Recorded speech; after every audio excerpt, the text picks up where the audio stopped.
Hi everybody, it's Alyce-Kay Ruckelshaus of Threshold of Hineni, and I wanted to talk some more about the process of grieving that I'm going through and just, what that's like. And like I said in the other videos, this is really more, to be honest, selfishly, it's really more for me, but I do hope that others will benefit from that. To me, making YouTube videos is really, really therapeutic. I know that probably sounds really strange to a lot of you, but it is. The other night when I sat down and I made the first 3 videos in this series, I felt so much better afterwards. And so, anyway, so I thought tonight I would try to work on something while I talk. I got this journal from somebody who wants to be anonymous, who sent it to me in the mail. I got it yesterday, and it's gorgeous, just beautiful, and I thought it would be perfect for a journal about Bill and me. I mean, I'll probably do a separate one that's about him, but this one, the journal just seems so romantic, and I realized that I want something about us, about our marriage, because I think that we had a really special marriage. He's a fantastic man, and really the goodness of our marriage is really to his credit, because, and God's obviously, but to his credit, not mine, is what I'm saying. Because I didn't really have experience with a good marriage. He had had an excellent marriage with his late wife, Beth, and, he brought that into our marriage, and we talked a lot before we got married about what kind of marriage we had, what kind of marriage we wanted to have, what kind of, couple we wanted to be and stuff. And, it wasn't by chance that we had a good marriage, is what I'm saying. I mean, we worked hard at it, and we made decisions ahead of time that we stuck with. I think it also really helped that we were older. I read someplace that, the divorce rate in America is like, 1 out of 2.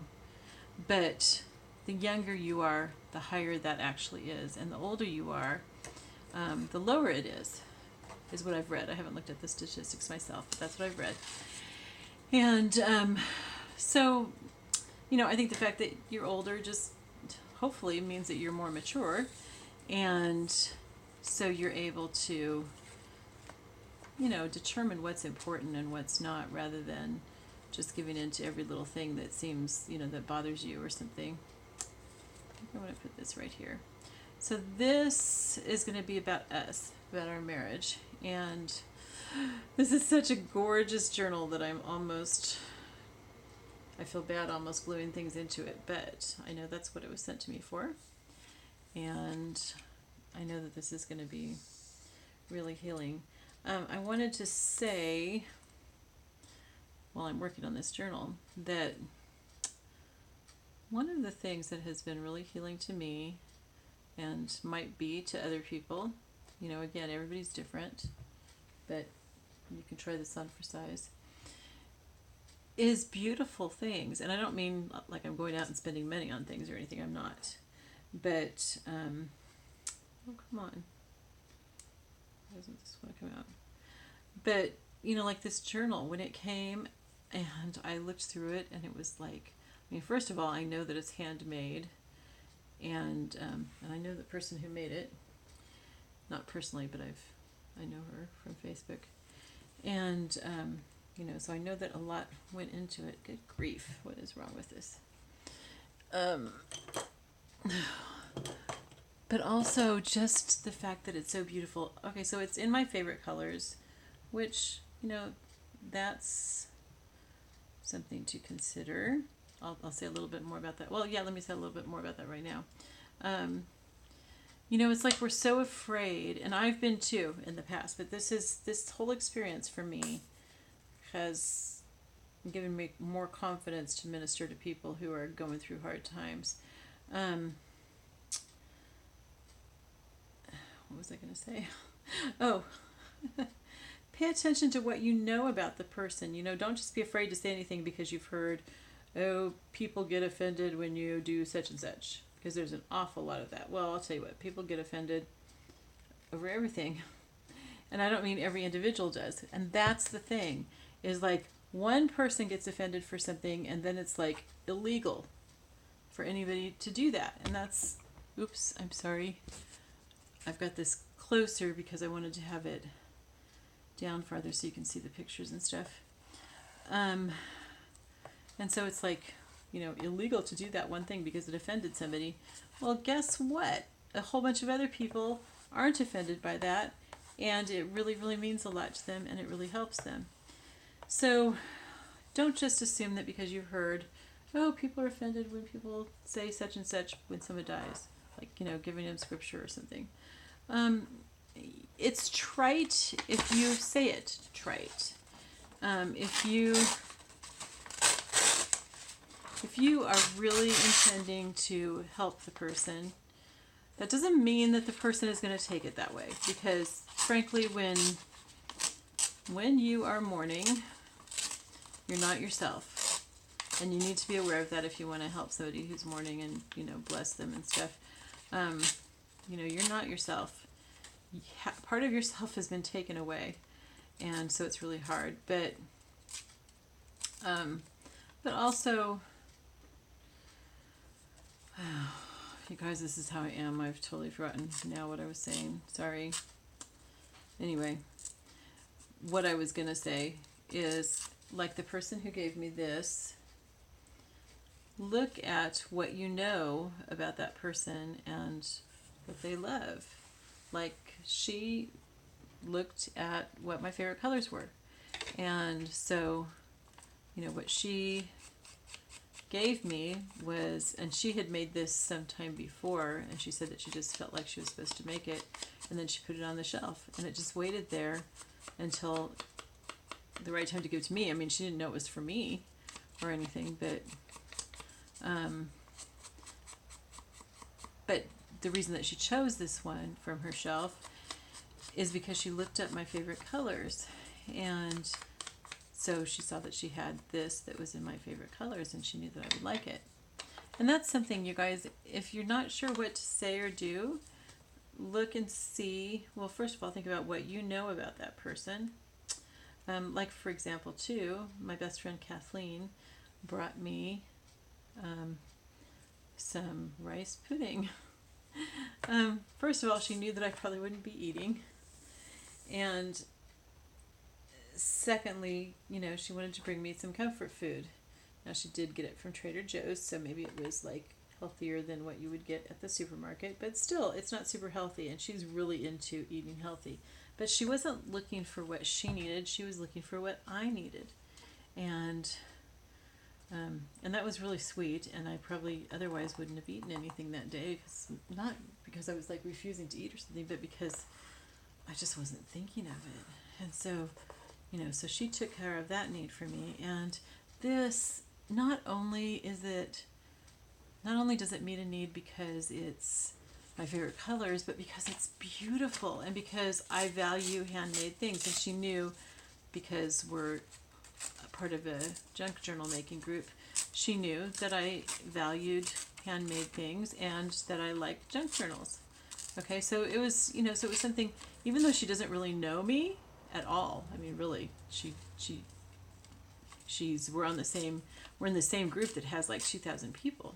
So, so she really doesn't know me, but she took the time to figure out what was going to be the right thing to give to me. And that was just really sweet, and it ministered to me so much. Okay, I hope I haven't just ruined this page by putting these things on there, but so anyway, yeah, so just the fact that it's beautiful. I mean, I looked through it, and oh my word, it has stuff that I don't know how to do, but I know kind of what it is. And, and other stuff that I had to ask, how did you do this? But it just, the beauty of itself, aside from the fact that of how it was given to me and why and by whom and all that stuff, but just the beauty of it really, really ministered to my soul, and it made me realize I probably need to go sit outside some if it's not too hot, or or take a trip up to Bald River Falls while my parents are here or something. I just need to be around beauty because that's going to help with the healing. So just kind of now on a completely different subject, but having to do with grieving and this book, I had started printing up a bunch of pictures of Bill before this book came, before this journal came. And I kept thinking, oh my gosh, if the police ever came in to check out my house, which I don't know of any reason why they would, but they would think that there was this stalker here because she's got all these pictures of this man up in her room, her bedroom, all over the wall. And anyway, so I kind of thought maybe this would be a better place for the pictures. And this too, I can take any place with me. I can take it to bed with me and look at pictures while I'm falling asleep, or I can take it with me, when we drive up to Bald River Falls and just enjoy, nature while I'm writing in it. There's a lot of different ways that this can be used because I can take it with me someplace. Okay, now I want to put this song because this is what I was listening to when the trooper came.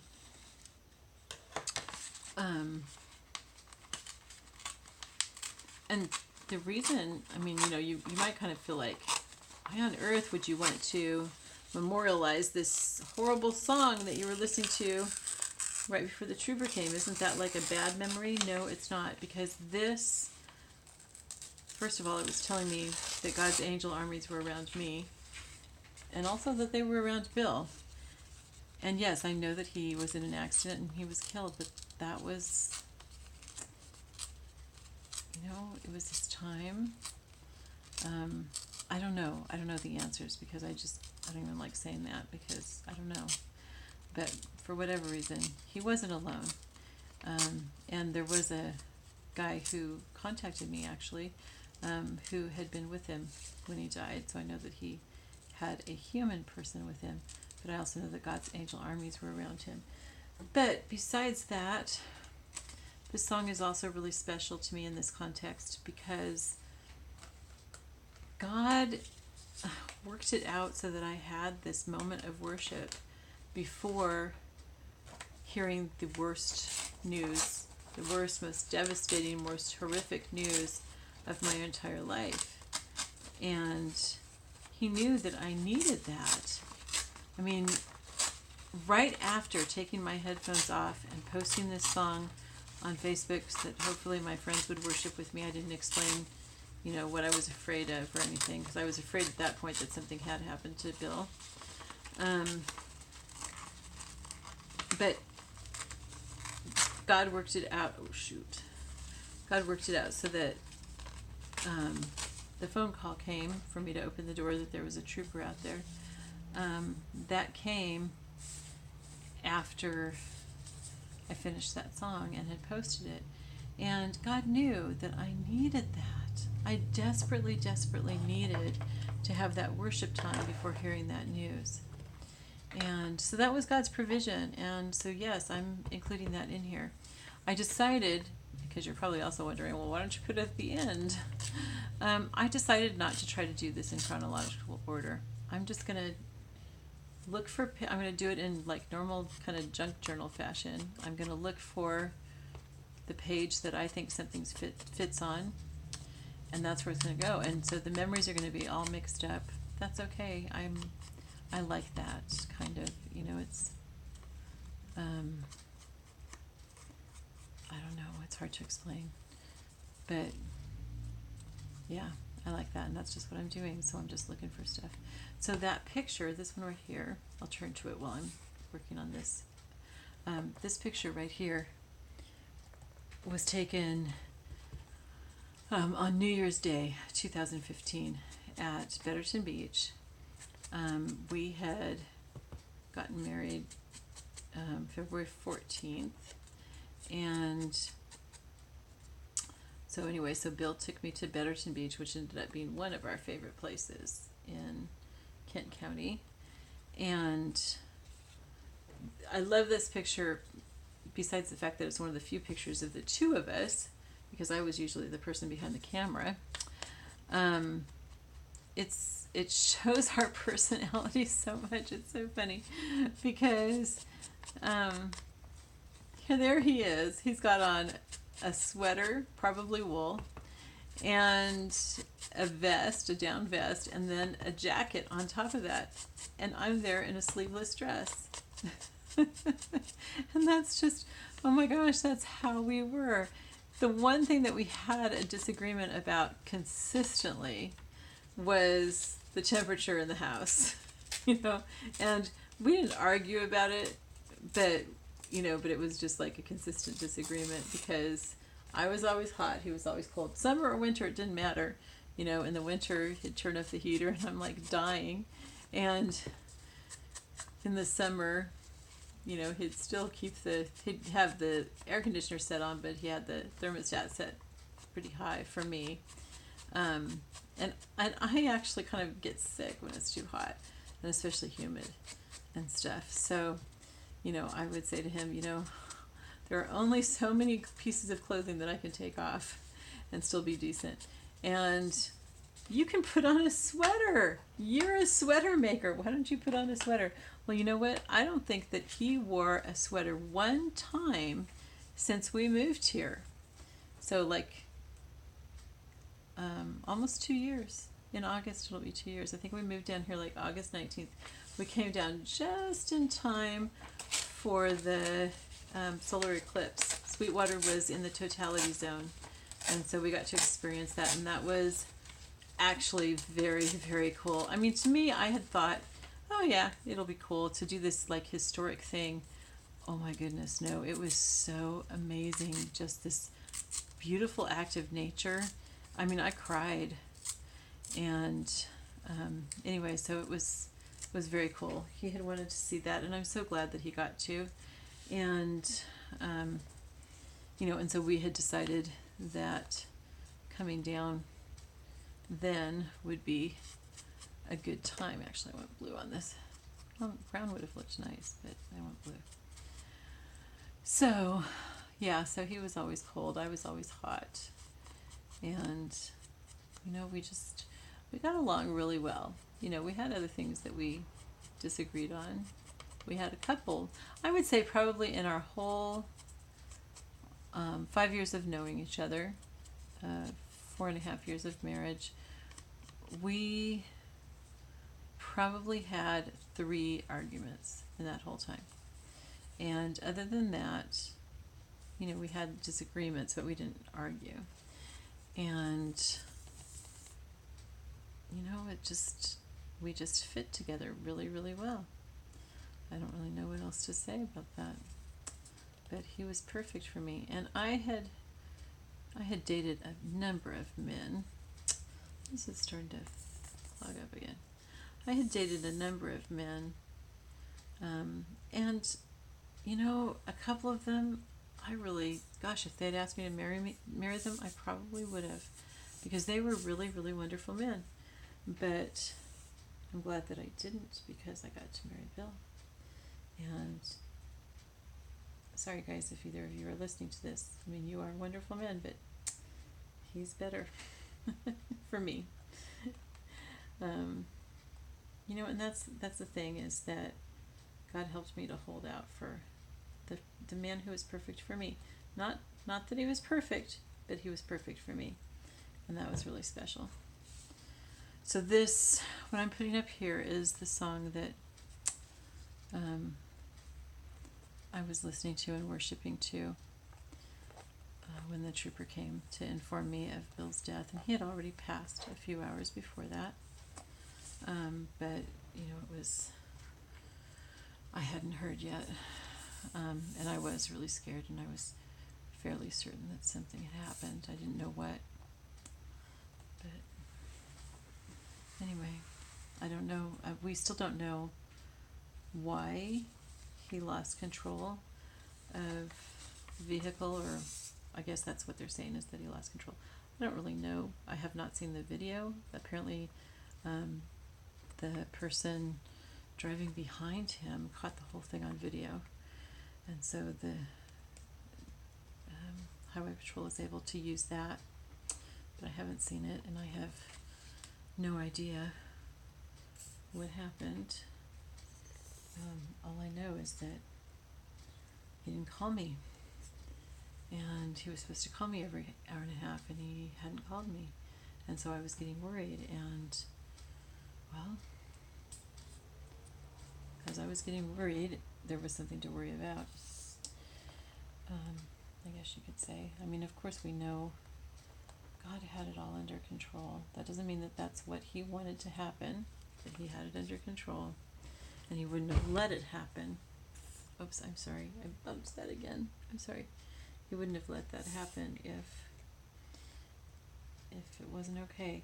So, kind of speaking about that, one thing that my friend Marilyn Anaker taught me is that God is not surprised by anything. None of this took him off guard. None of it was like, oh no, Bill is in an accident. You know, God already knew that was going to happen, and it wasn't just that he knew it, because he's omniscient, so he knows everything. He's omnipotent, which means he's all powerful, which also means he could have stopped it from happening. But he's also all loving.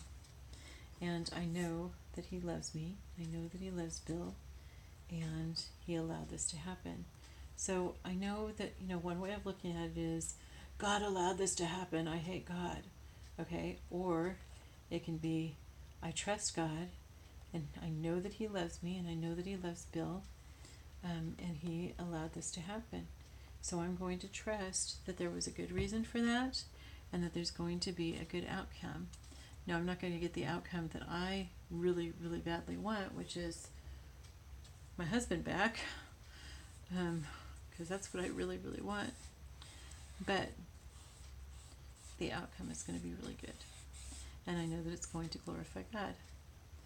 Okay, so there we go. We've got whom shall I fear?